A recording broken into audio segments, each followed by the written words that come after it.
So you guys saw the Japan thing? Yep. Yep, all over the news. Yeah, it's devastating. Unfortunately, it is. I think they're still having a quake happening right at this point in time. You mean the aftershocks? The aftershocks. They're reporting Are they reporting a second quake right now? Or they just had. Yeah, sent out that one. No. Yeah, I think most of them fall under the category of aftershocks, some larger than the others. Right. So it wasn't a fault that was going out, right? I mean, it wasn't another earthquake, not caused, or second earthquake, not caused by the initial one. Yeah, I mean, especially with a quake of this size and magnitude, you're bound to see many, many aftershocks. Yeah, you're right. Keep happening, especially now. It's only been one day. I'm sure there'll be still several aftershocks on and off. Well, I think our thoughts and prayers do go out to them as well. Yeah, definitely, for sure. I mean, the fact that some of us, I don't know about you, but the rest of you, but I think a lot of people could actually see it happening live and in real time on Al Jazeera's internet streaming website and on CNN. Yeah. Okay. So to watch this sort of event in real time and then get updates also from Twitter, there's definitely a sense of immediacy to the event. I personally couldn't really watch the coverage for too long because in seeing all this death and destruction, it's just sad. It's really, really tragic. It's a really terrible thing to happen. Where were you guys when it happened? Worker. Yeah, worker. Yeah, in the office. Taking a nap. Sure, all of us heard about this from Twitter first. Yeah, I think the whole landscape has really changed when disasters like this happen. When we can actually see it live, actually happening at the time. In Japan, and the waves, they're all going all in real time. And I had a friend I had a few friends, but I've got one friend who was in the airport, and he was going for South by Southwest, and I think he still went. Anyway, he's not Japanese, but he live tweeted, no, not live tweeted, live casted from his iPhone from the airport. And showing what's happening in the airport as well. I mean, from the outside, where Al Jazeera and BBC and all this were showing the outside pictures, we can see the water actually flooding the airports. I'm not sure. I think he's in Narita. I think he's not that much affected. But he was taking off. In Tokyo, in Narita, it was fine, but in Sendai Airport, the runway was flooded. Yep. And then. But they managed to fly off. I think they were all trying to get off very quickly out of the airport, just in case. I think they cleared the airport very quickly. I also saw pictures of the Tokyo Disneyland. Apparently, they were surrounded by waters as well. Have you all seen that piece of news? No? Yeah, no, not really. I've heard about. Well, there's so many things happening. There's so many different parts of Japan right now. I think there was the Tokyo Disney Sea was also affected. But the really scary one is the nuclear reactors that in northern Japan that now the authorities are desperately trying to stop a meltdown from happening. Yeah. So there's a chain reaction of the cooling system not behaving up to par in order to keep the plant down. So it looks like one of the plant did shut down because of the cooling system, and the radiation went about 1,000 times more than it was originally set at, I guess, the leak. That was, I think, very dangerous. I think they were evacuating people, trying to save people at the same time. I'm not sure they even have enough personnel to actually do that. Yeah, so it's really an immense disaster, and the authorities basically have their hands full. Yeah. So I think So the Japanese government needs all the help they can get. I just wanted to add on about what Mike said earlier on, that the earthquake was covered a lot through the internet as well as through social media. Yep. Yeah, I was just reading that the thing about Japan is that they have very unreliable cell phone service. So sometimes to actually get the word out, just takes a long time.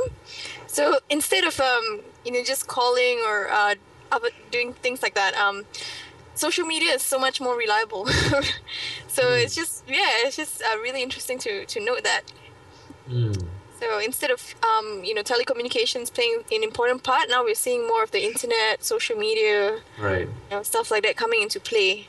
Yeah, I think it's also because of the nature of this disaster happening in Japan. So And we get to find out quite early, and then the early warning systems. Of course, obviously in Twitter and stuff like that, it travels faster than some of the early warning systems as well. that's right. That's right. And a lot of about 53 countries were warned. I think the news of that being warned, I think on Twitter they already found out Wow. that and that Japan had a disaster, and because obviously that people need to do a calculated risk, to do a calculate who to inform, not to cause a panic to everyone. But it looks like on Twitter itself, people are already informed that Japan has a quake. Maybe it's time to even relook at our own selves. I mean, those people in the coastal areas, right? And Singapore as well. I think that's the beauty about this thing is that having such real time information, it really can help in disaster situations. I mean, we've seen that through the Christchurch earthquake. And now we're seeing that here in the Japan earthquake and tsunami.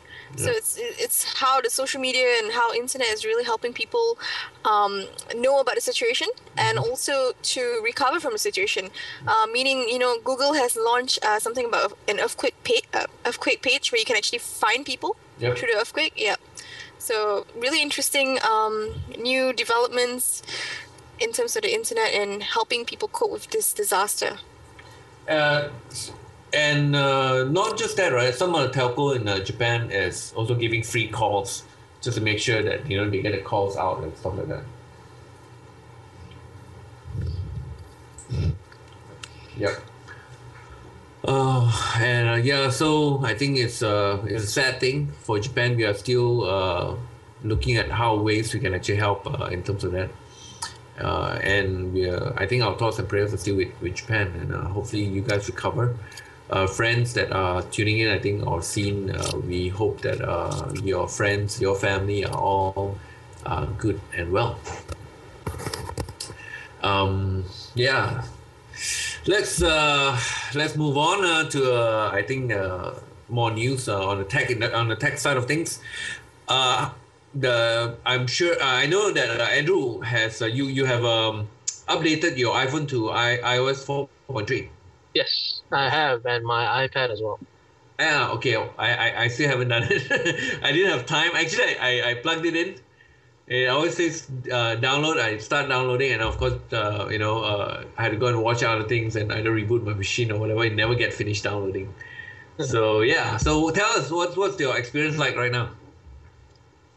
Well, on the iPad, I'm so glad that I can finally use that physical switch to lock the orientation. Again, right? Yes, finally they gave us an option because they switched it in 4.2 to only mute. So now there's an option to either use it as a mute or orientation lock button. So Right. that's the iPad. Then there's the personal hotspot where you can use your iPhone 4. And it's only iPhone 4, by the way. It won't work on a 3GS or anything lower. All right. Okay. Yeah, as a Wi-Fi hotspot which is something that Android and jailbroken iPhones already can do. So it's just nice to have that as an official feature as part of iOS. Okay, you use that a lot, I suppose. Seeing that I have a Wi-Fi on the iPad, yeah, I expect to see myself using that a lot. Okay. Would it drain? Does it drain a lot of battery right now? I mean. I don't know, because I haven't used it for more like 10 minutes. I would know probably when I'm traveling because I'm going to be taking along the iPad and traveling to Teetering. a country. So basically, I just stick the data only SIM to the iPhone, Mm-hmm. then see if the what hotspot works for that, and then I'm just going to use that as like a data provider I to see. my iPad. Right. Have you used the AirPlay yet, or have you tested? AirPlay, I think that only works if I've got an Apple TV to stream to. So, but what I do have is the home sharing, Ah, yes. which Sorry. yeah, Yeah. which is basically you can stream whatever media, audio, or video that you have in iTunes from your desktop. You Mm-hmm. can stream that over to your iOS device, Right. and it's really a really seamless experience because it's basically just like you're playing content locally on the iPhone or the iPad. Right. So it actually all you don't need the apps for streaming already and stuff like that. From Well, the home play. okay, for home sharing would only work if you're on the same network, in the same Wi-Fi network Ah, as okay. desktop. Some of the streaming apps, I know some of them give an option where you can stream over out to 3G. Yes. So Yes. yeah, those apps, they are still not dead yet. Right. Okay. So hopefully Sheldon gets his wish eventually. He's been solving this for like years. Yeah, but he was just asking about streaming audio, and I find the home sharing for me, at least streaming audio to my iPhone or iPad Mm-hmm. around the house works perfectly. Mm. Hey, so hang on. There's stories that the personal hotspot feature doesn't work on Digi. No, I think there's a confusion because some of those people who were claiming that it didn't work on DG, they had iPhone 3GSs. Ah. And I do know a couple of people with iPhone 4s and they're on DG and it does work. It has been. Oh, Yeah, because I was wondering, I mean, this feature, I'm not sure how the operators can actually block it even if they wanted to. Can they? yeah, that I'm not sure as well. So I think the only way they can tell is basically lots and lots of requests going to, different websites at the same time, which means that, you have more than one device accessing the network, which means that you're actually sharing your single 3G connection. That's probably about the only way they can tell. And then they can actually, kill your connection or do whatever they want. But I don't think they really care. But there's no difference Because- from using a Wi-Fi, right?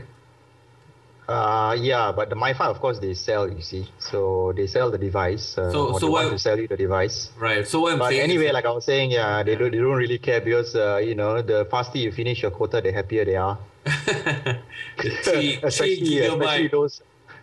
especially those that charge you for additional usage. Right. So no more unlimited, right?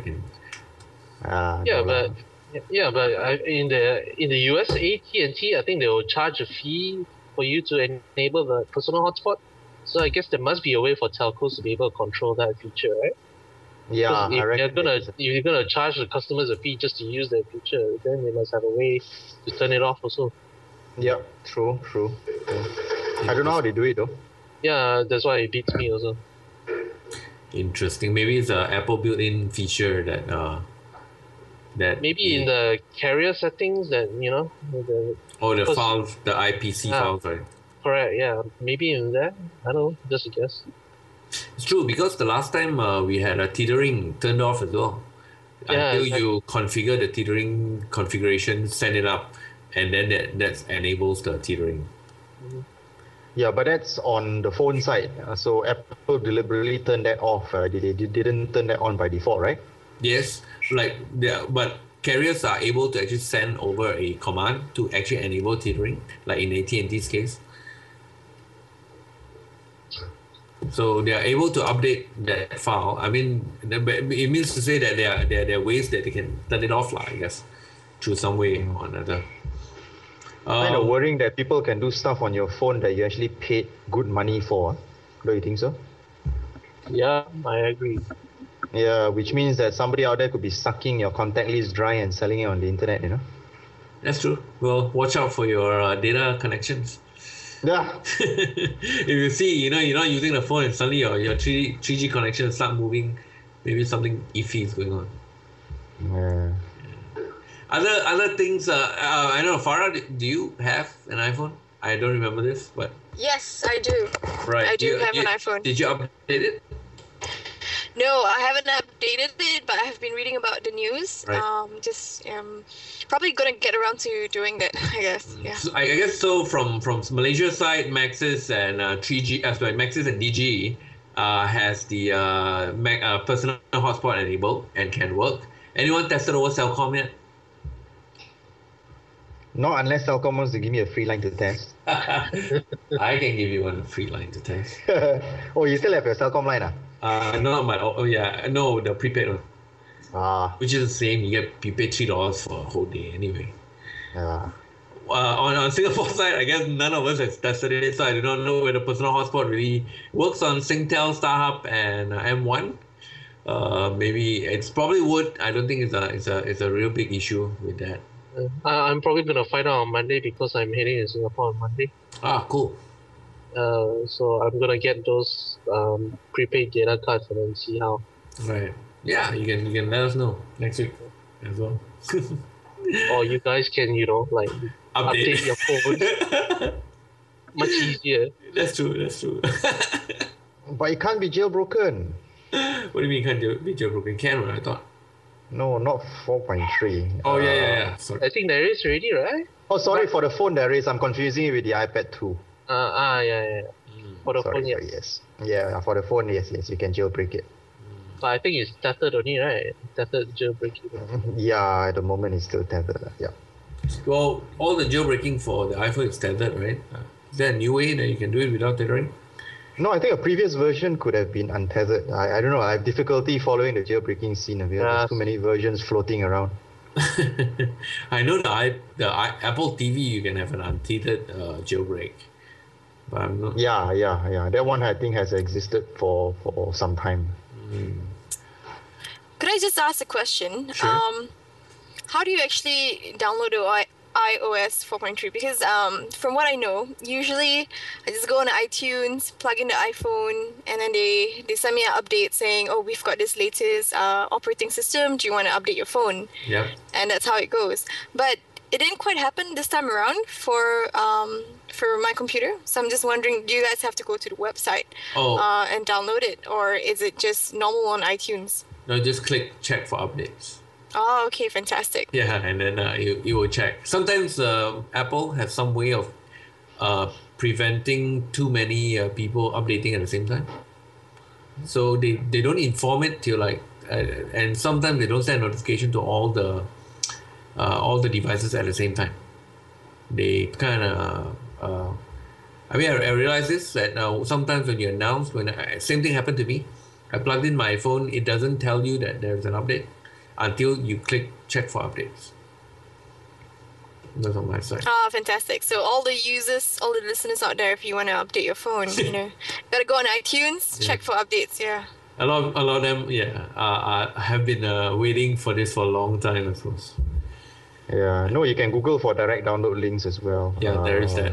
So sometimes your single connection may not max out your bandwidth. So what I do is, I just download it, what is called an offline download, using a download accelerator, which will basically max out the line speed, and then put it in the right folders, and then iTunes will be able to, or rather just put it anywhere and then just update from within iTunes itself. So that's another way. The other thing they said that the iOS update actually speeds up web browsing. Do y'all notice any noticeable differences? No. No? Not me. Okay. Not me. But I don't use Safari that much. Safari on the phone that much. Oh, then what do you use? Oh. Most of my time I'm in apps. Oh, right. I'm in my reader app. Right. On Twitter. That's about it. Ah, okay. All right. Do update them. I guess there's no problem. I think a whole bunch of people has. I still probably need to sit down and start updating. It takes about 1 hour. Yes. 500 to 600 megs of download. Have fun. No lah, in Singapore that should only take about 10 minutes. Depending 5 on what minutes. line you have. 10 megabit line, 5 minutes. Yeah, and then we're doing this podcast at the same time, so Actually, don't want to brag, but my Unify, it took me like 10 minutes. Ooh. There you go. Wow. And that's only 4 megabits. No, So if you have a 20 megabit line, you should be able to do it in 1 minute. You're right. I will try Click tonight. that update button now. Click Cannot. it. You know you want to. I cannot because we're doing Yeah, the that's why. podcast. Because So- I tried you just want now. to, yeah, Right. don't you want to use your the button for orientation lock? I want to. I seriously want to. I tell you, it is so. I mean, it is so. Don't know. Disabling when I don't have that button. I keep had to double click in the iOS to get to the unlock button. I'm so happy that it's black because I got some other person in my house who uses the iPad and she always locks it so that it's horizontal and just when I use the iPad and I'm trying to set it to vertical, oh great, it's locked. And I have to do that whole double clicking thing again.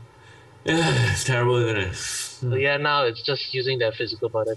Yeah, just for that button, I'll update. Just for that button. It's a killer feature. It is. Trust me. Yeah. Apple, stop changing it again. I think it could be faster if you guys just jailbroke it. Why not? Yeah, jailbreak it and download a simple, small, little, tiny app. That's True. true. That's true. That's true. Yeah.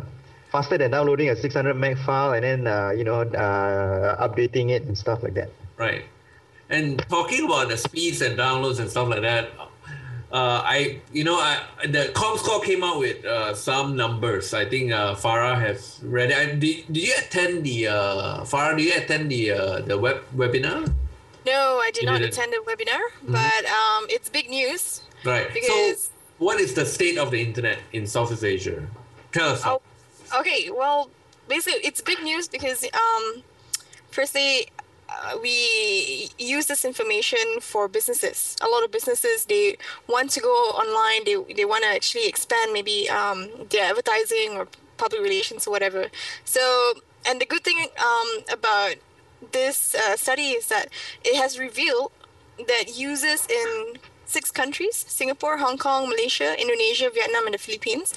And they've basically internet use has not only increased, but to a large extent, that increase is due to social media. So it's very big news, and in particular, it's due to Facebook. Yeah. For example, in Southeast Asia minus China, I guess. yes, Southeast Asia is okay. So, like for example, Philippines, Malaysia, Indonesia, according to the article, it's almost exclusively.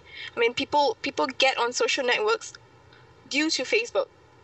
So it's only because of Facebook. So Facebook has this such power in getting people to actually move from not participating in social networks to actually get them to put their profiles up online and stuff like that. Yeah, so Facebook is really, really huge. That's what we're saying. Right. Also, one thing about Facebook, and not just Facebook but other sites, is that photo sharing is really big. Photo sharing has become really, really huge. I think on Facebook itself, every day people share about 100 million photos.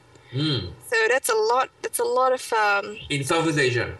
No, not in Southeast Asia. Globally. Worldwide. Okay. Yeah, worldwide. It's about 100 million photos a day. So it's an activity that a lot of people are engaging in right now. Not just on Facebook, Right. but you've got Flickr, you've got your Instagram, Right. Path also. So people are going on these social networking sites to share their photos with each other. Yeah.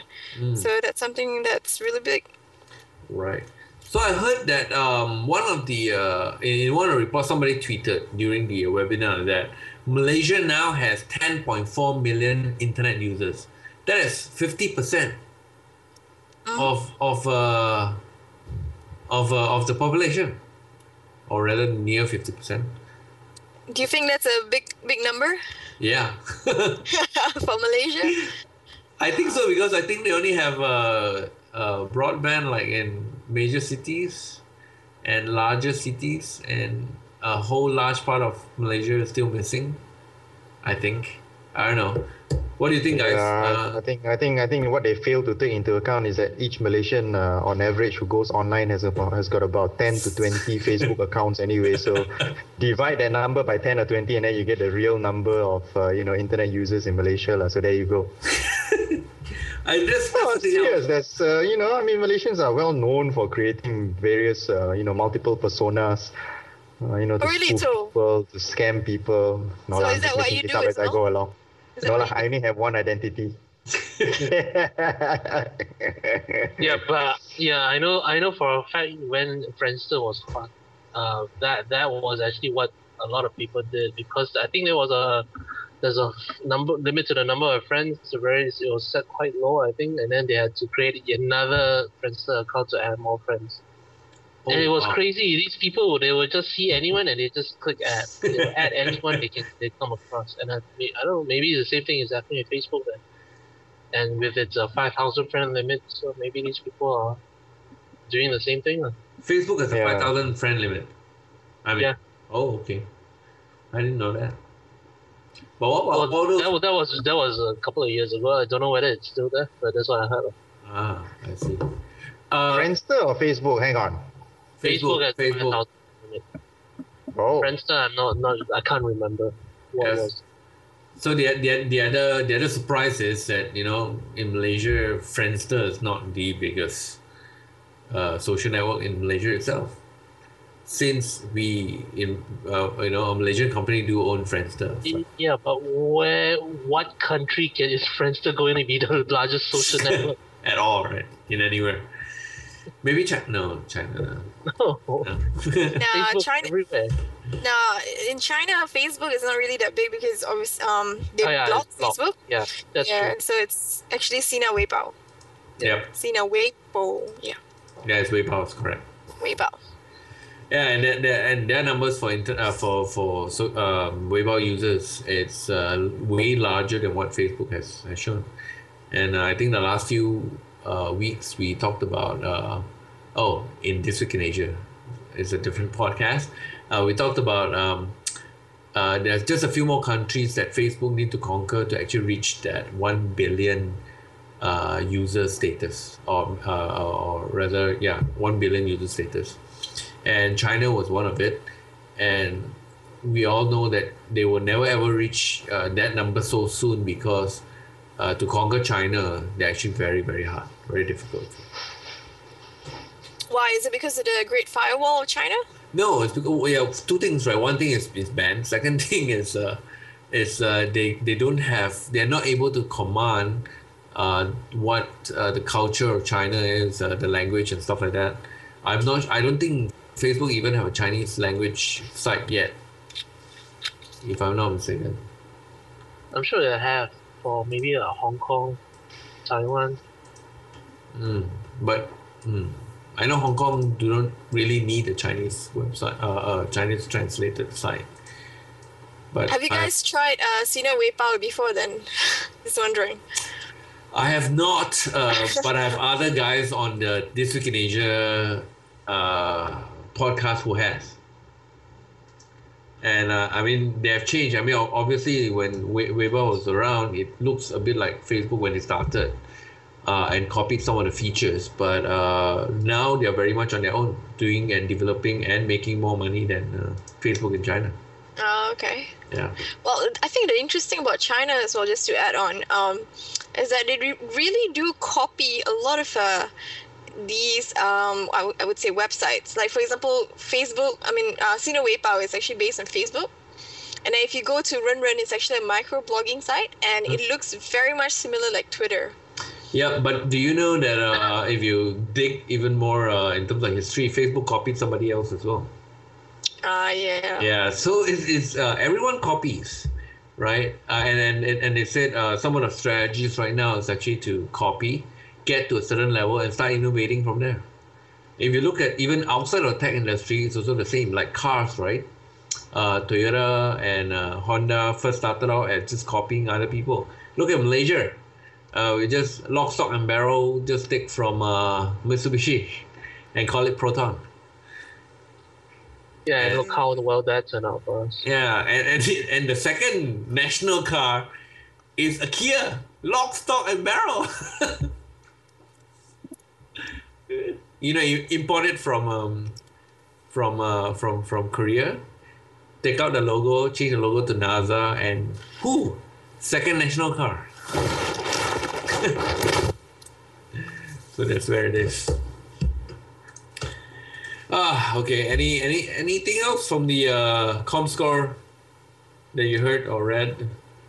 No, I think it's just pointing towards a fact that everyone already knows. Everyone is going on social networks. Internet is just penetrating to, a larger portion of the population. Nice. It's just the way to go. I really think so. It's just the way to go in the future. So what does the trends tell us? I mean, that we should, probably advertising is probably one way to look at it as well. And the other thing, spreading of information, distribution of information would probably be more and more apparent on the web or on the internet. And that's why this podcast works. That's right. Right, okay. Adobe decided to have a Flash to HTML5 converter. And it's a tool they call Wallaby. Right now, it apparently doesn't do much. It can convert, but not completely perfect in that sense. Of course, it's quite new. I'm sure they're definitely looking at how they want to build this as well. Now, also talking about that, recently I was at an Adobe Refresh conference down in Singapore. And interestingly, they now are being allowed by Apple to deploy applications from Flash directly to iOS. And I've seen the demo from it. Basically, they write the same Flash application, which I don't really like, but and they built it on Air. Air as in Adobe Integrated Runtime, AIR. It's very funny. I run Air. I run the apps on Air. Okay, I just realized this. And it actually runs on the iOS device. Same code, same thing that you develop. It runs on the iOS. It runs on the Android, and it runs on Playbook. Fantastic. Yeah. So I think it's great because a major complaint about all these operating platforms is we can't get Flash to open in the web browser, especially on tablets and phones and so on. So with this Adobe Wallaby, it's just going to be great for people to load Flash websites if that's what you want to do. No, they don't load Flash website. Oh. They are converting it to HTML5, so that that they can then be. It sounds like what Adobe is like saying that I guess they're giving up the war and says that Flash should be everywhere now. They actually say no. Let's move it to HTML5. Looks like Apple won this game again. Waving the white flag. What's Flash? What's Flash? Will it be the thing of a past? Do you think? It's that thing that sucks up at your battery life on your device. Okay. Causes your CPU load to spike up. That POS. Okay. Yes. Well, you got to applaud them, lah. They never give up, right? No matter what Apple does to them, no matter how hard Apple kicks them in the nuts, they still get up. They still say, we still want to be friends. But interestingly, they compile everything into an iPhone app, IPA. Do you lose any whatever the technical term is when you convert from a Flash file into whatever application app it becomes on the iOS? You don't actually convert a Flash directly and just save it into an application and it runs. You do have to tweak it a bit in the fact that you're gonna start using some of the touchscreen and touch device APIs, right? Where you have to convert to say instead of a mouse movement, you gotta now say it's a touch, it's a pinch or whatever. So you need to develop, but the fact that you actually can develop a Flash application to also run on iOS, so you can actually practically build once, run many. Hey, wait! I heard that tagline before. It's called Java. I can't comment further on from here. So what's next for this? Once they convert to HTML5, so maybe in the future, do you think that we can actually load Flash pages then? I guess they would have two. Well, like most browsers today, they probably have a little header to detect whether your browser can play Flash. If it can play Flash, then you will probably shoot out a Flash page. If it cannot, then you'll probably shoot out a HTML5 page. So, but the good thing is, if you move to HTML5 now, you'll probably be able to support any browser, including the mobile ones. Mm. Yeah. Anyway, so that's one. I don't know. And there's no. We used to be developers at one point in time. I guess none of us actually play around with code as much now, so we can't give you much comments. But it looks like the trend is that people are moving to HTML5. So I guess there are a lot of movement towards that, and even Adobe is doing all that.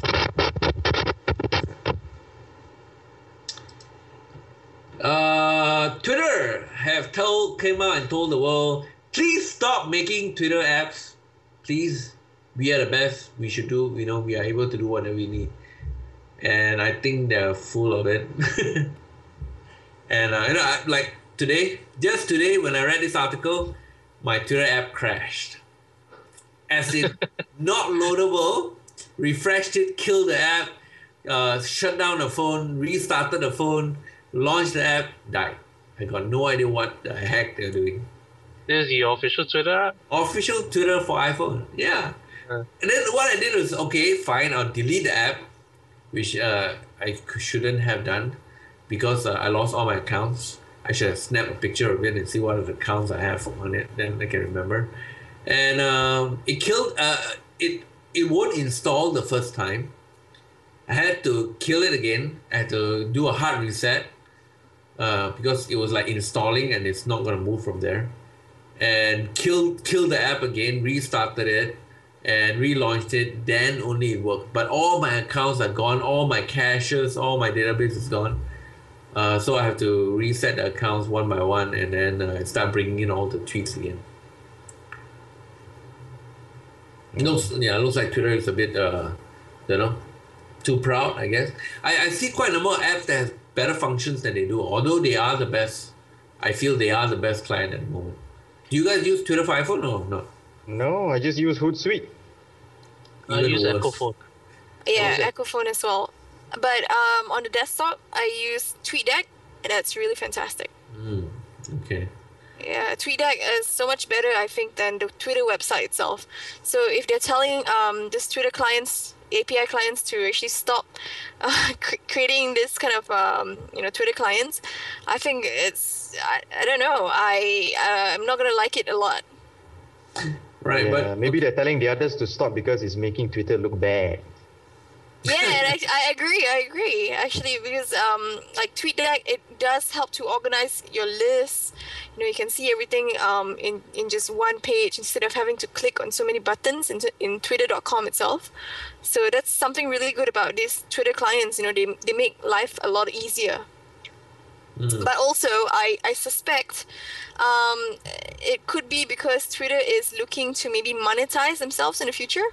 So, for example, if you were to run maybe advertisements, it has to be on the Twitter page itself, twitter.com, or the Twitter official Twitter for iPhone and so on.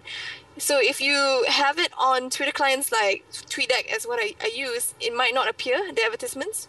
So it could be because, they have sort of a greater plan in mind that we don't know about.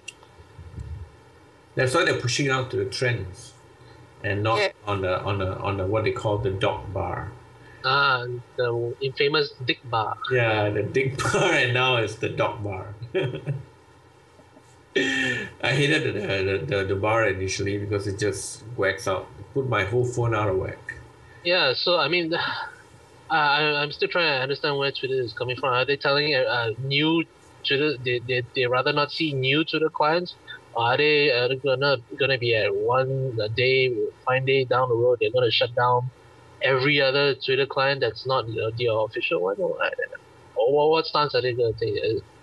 I mean, it can't be that drastic, right? That they're gonna simply restrict all other non-official Twitter clients from accessing the API.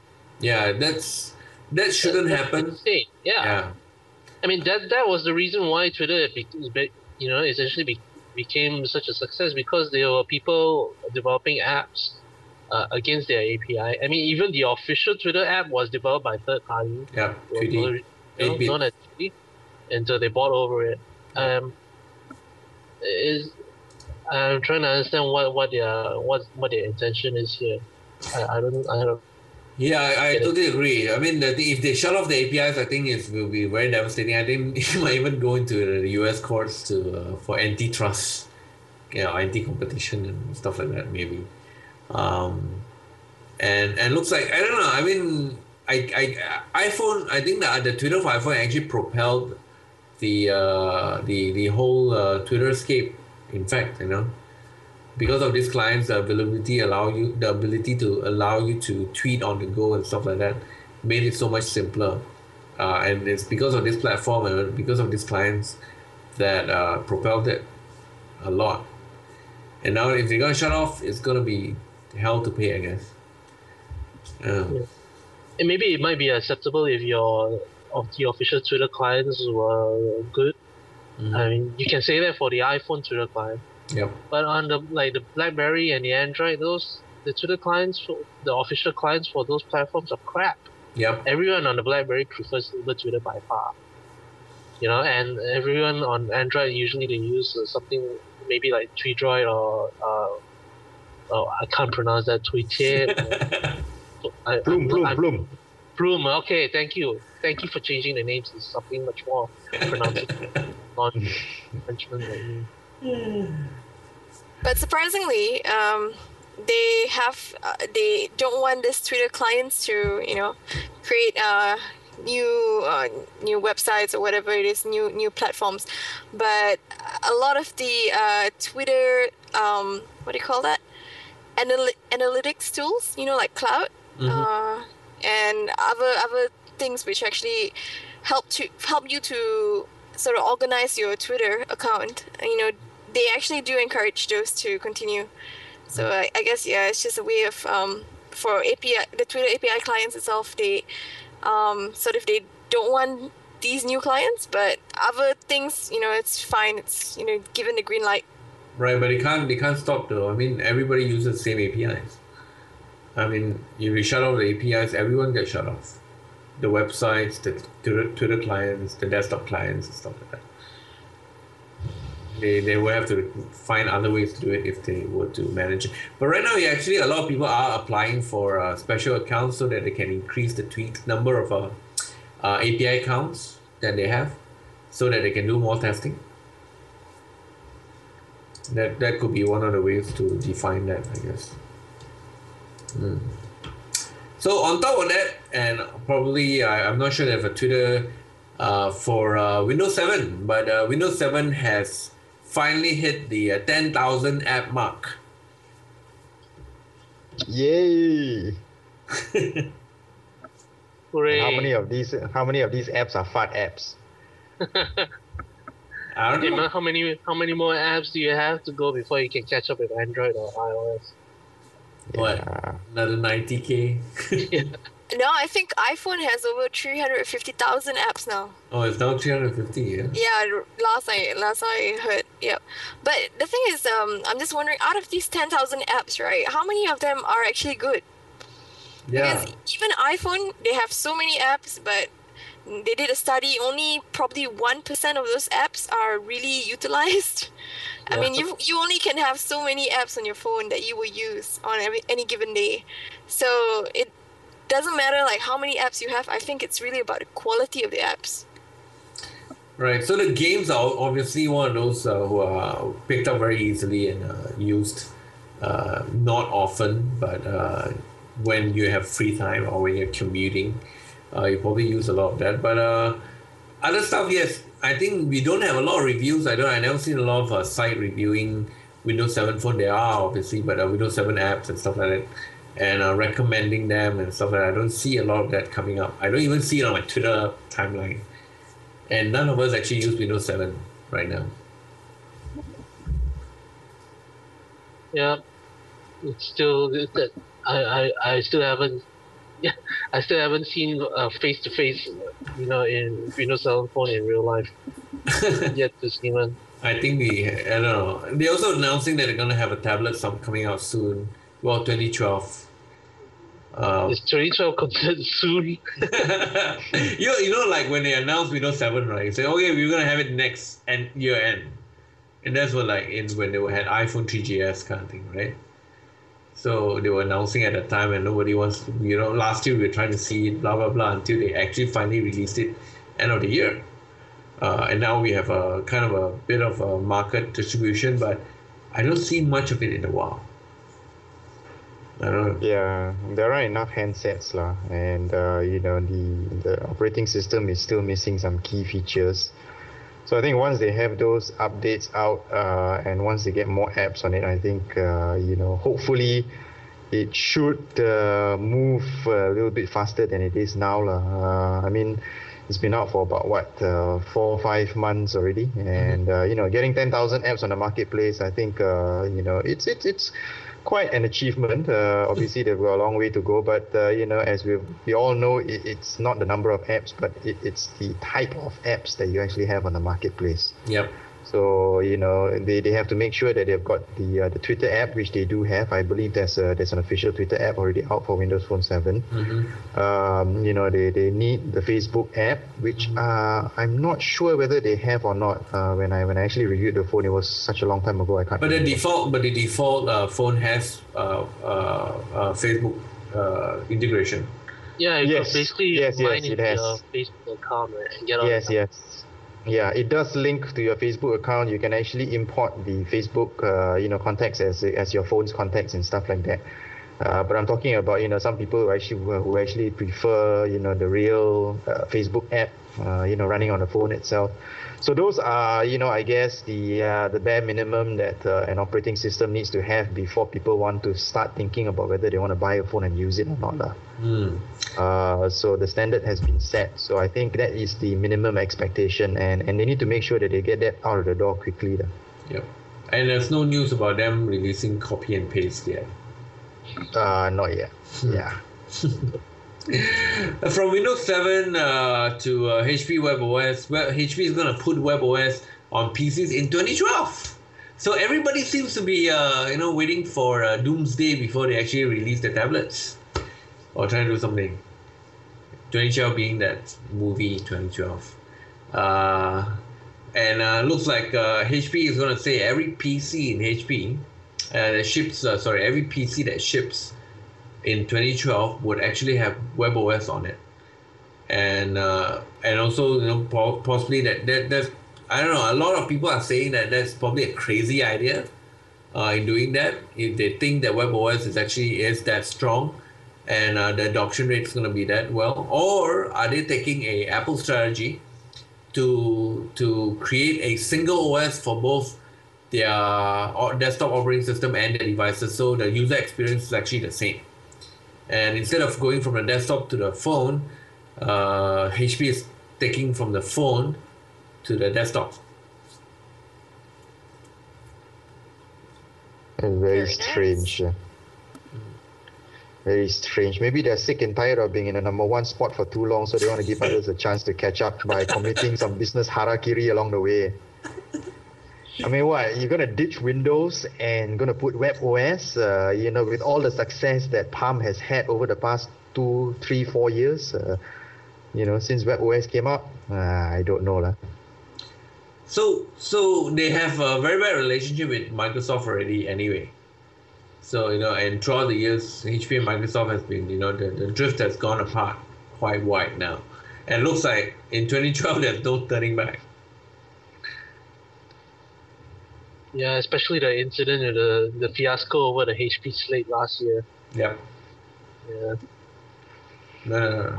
Refresh. What happened? To be fair, HP is not completely ditching Windows 7 because from what it seems that they're saying, WebOS will run on top of Windows, so there's still no getting away from Microsoft Windows. Maybe this is their way of thinking, if we put a WebOS runtime on every PC, then this would make this will be an instant boost in market share of WebOS, and hence a bigger potential for market for WebOS apps. and then in turn maybe encouraging more WebOS developers to put out more apps. Well, maybe that's what they're thinking. Not saying that it will work, but that's the strategy. They can announce 1 billion WebOS device shipped. Yeah, no, we have one. Yeah, correct. We have WebOS running on 1 million over devices, and 95% of them are actually our PCs. No. Oh, by the way, the 88,000 staff that we have, they all run WebOS. Yeah. Yeah. Well, but I mean, let's see how their WebOS performs in their touchpad. I mean, which we are all still waiting for as well. Yep. That, Let's not write them off so quickly, but at the moment it's not looking good. They seriously need to ship. All these other tablet competitors, they need to stop talking and just ship. it needs to come. At least Motorola has done it. They've already stepped up to the plate and shipped their soon. Yep, but still short for some reason. And yeah, I mean, it's an interesting strategy because but at the end of 2012, but they're hoping to have all the productivity apps on it at least for them to actually become useful. Or they are going to rely just on the web for everything else, like Google Docs and all the Microsoft Live Office and everything else, and hopefully they will run perfectly on top of that WebOS. But yeah, so it's like Andrew said, I think we just have to sit tight and see what WebOS can do, and see how they will actually commando, and hopefully it's not just a skinning that they do on a Windows operating system, and where you can turn off the skin and it actually goes back to a Windows 7 or Windows 7 desktop. The other thing is I'm also thinking that are they also going to release a touch-based PCs, desktops, laptops, and tablets all at once? Meaning that in 2012 they would not be needing of a mouse that much, but all touch-based. Huh? Windows 7 touch base? No, WebOS touch-based. On a PC? Good luck with that. Yeah, I think actually HP has come up with some funky PCs, which is just like the monitor with the body, and then you could interact it with a touchscreen. They have a few of those, yeah, and it's running some. It's not some. I can't remember what operating system is running. Yeah, but the Touch Smart, right? I think it's a HP Touch Smart. Okay, yes. Right. So they do have some touch technology in there, but that behind it is still either Linux or it's probably some Linux-based distribution. Okay. Right. So for another phone news, Nokia decided to sell QT or Qt. So I think they are trying to wash their hands off slowly in their move from their Nokia operating systems and stuff like that to Windows 7 phone. So, but who wants to buy Qt? Apparently this company called DG, and but what are they going to run on? Who else uses Qt? This is a good question. Well, you can use Qt to develop for Migo lah, so you know. Migo, what's that? Yeah, what's that precisely? You see. But don't let the Intel folks hear you say that, no. It's okay, Intel tremendously unhappy. Yeah, you're right lah. They are selling off everything that doesn't fit into their future strategy right now lah. But I'm not sure whether they're actually selling Qt or the company that licenses Qt. So there's a bit of confusion about that apparently, I think. Because they just bought the technology called Qt from a company called Trolltech or something, right? A couple of years ago for some obscene sum of money. Yep. And now they are, barely a couple of years down the road, they're hiving it off after saying that Qt is the future of development for Symbian and for Migo and stuff like that. So I'm not too sure whether they're actually selling off the entire technology or just a company that licenses the technology to people who want to use it. It says it has been announced DGA will acquire the Qt commercial licensing and services business from Nokia. Yeah, so I don't know what that means. Yeah, what Does that mean that all intellectual property relating to Qt will be, sold to DJI or just the licensing portion? I don't know. I don't know how that works. I don't know what that means. what Nokia will still develop, but they don't license it anymore? Yeah, correct. They may sell, I don't know how it works lah. I mean, the intellectual property itself, the source code or whatever it is may still be held by Nokia, but I don't know how They it have works. no That's right why to license it. yeah, the term of the deal confuses. Is very confusing. The words used they are very confusing. Why don't they just say they are selling lock, stock, barrel, Qt, hiving it off, and Nokia is no longer going to own it. Yeah, that's very interesting. Yeah, so I don't know what that means exactly. That's a good point. Yeah, and this is coming soon after they say that they are still very committed to Qt, mind you, on their official blog. That they still see a future for Qt, blah blah blah blah blah blah blah blah blah. They may say one thing, but their actions betray what they're really thinking. Yeah, which is kind of strange. They're all in with Microsoft already. Yeah. And apparently, Microsoft paid them $1 billion for choosing Microsoft. And this surprises who? No. Yeah. So, I mean, this came after the announcement, long after the announcement, right?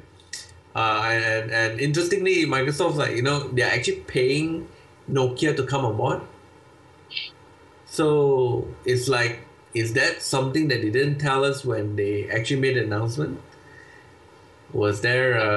I thought it was assumed already. I thought it was assumed already that Microsoft gave something that will help sweeten the deal, for Nokia to come on board with Windows Phone 7. Yeah, but the whole burning platform memo, the burning memo that was written doesn't seem to sound like that. It seems to say that, we have been in this market for so long, and other people have come out with don't know how many smartphones, and Nokia have never come out with a single one at all.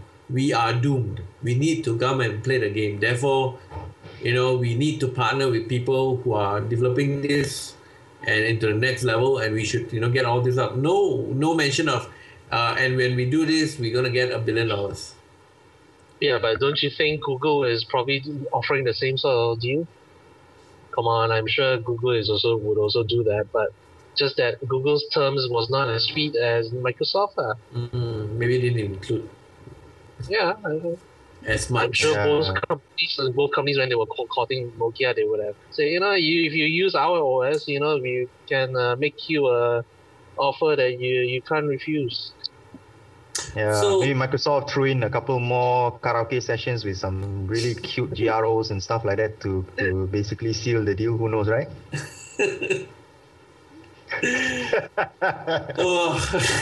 I don't know. Okay, so I mean, I don't know. I mean, it's interesting. So Nokia knows that they need to find a different platform. So they approached Google and Microsoft. And then they tell each other that, we are also trying to consider other things. So because of Nokia's dominance in the whole, so whatever dominance they have now,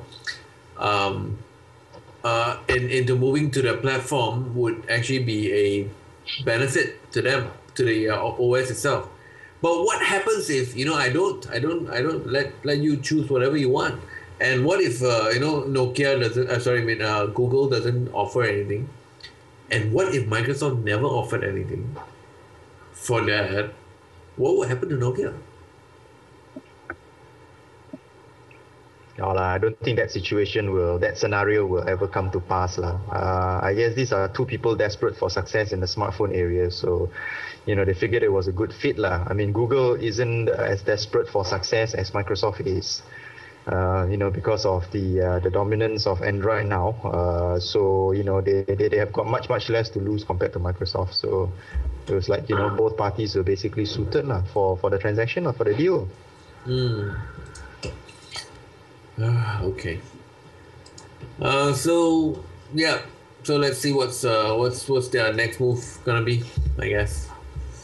And the last piece of news, I think we were talking. We wanted to say this about last week about IE6 being Microsoft coming to tell people or to beg people to say please stop using IE6, and that should have been done like years ago, I suppose.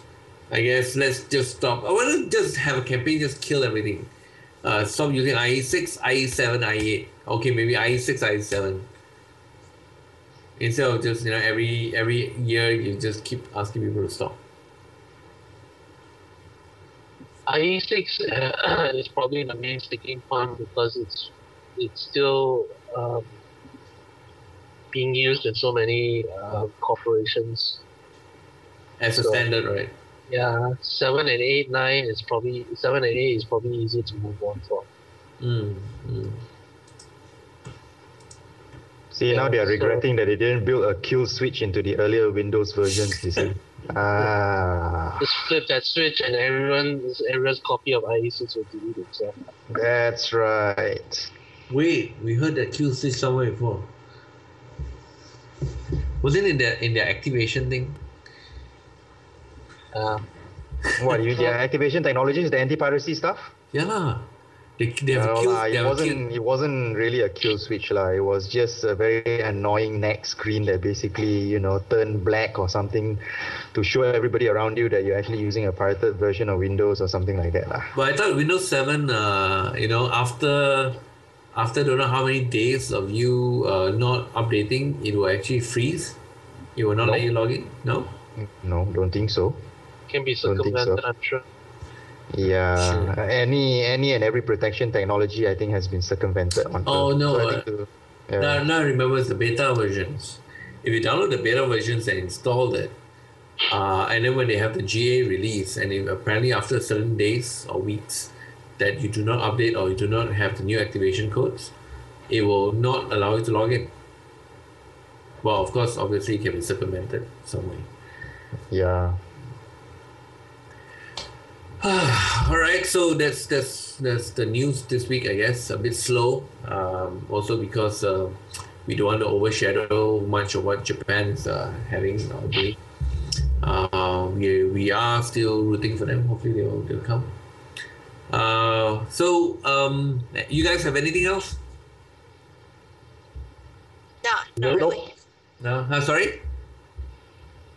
I heard something. No, I think that's it. That's it, right? Nothing additional new stuff that we talk about. All right.